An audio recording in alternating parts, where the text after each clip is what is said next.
మనం ఏ పని చేసినా మనల్ని వెనక్కి లాగడానికి 100 మందిలోని 90 మంది రెడీగా ఉంటారండి. అలాంటి వాళ్ళు ఇప్పుడే కాదు, మన భూమి ఉన్నప్పటి నుంచి ఉన్నారు, ఉంటారు, ఉండబోతారు.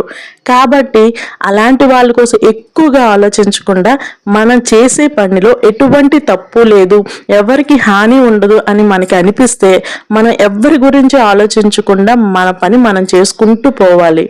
గొప్ప గొప్ప మేధావులని డిబేట్లు పెట్టి వీళ్ళు మంచోళ్ళు వాళ్ళు చెడ్డోళ్ళు అని డిసైడ్ చేసే లోకం ఇది. మనం చేసే మంచిలో కూడా చెడుని చూసే లోకం. కాబట్టి ఫైనల్గా మనకు అర్థమైన విషయం ఏంటి అంటే, ఒక మనిషిలోని మంచిని చూస్తారు, చెడుని చూస్తారు. మంచిని చూసారని పొంగిపోకుండా, చెడుని చూసారని కృంగిపోకుండా ఎప్పుడు ఒకే విధంగా ఉంటే ఎటువంటి ప్రాబ్లము ఉండదు.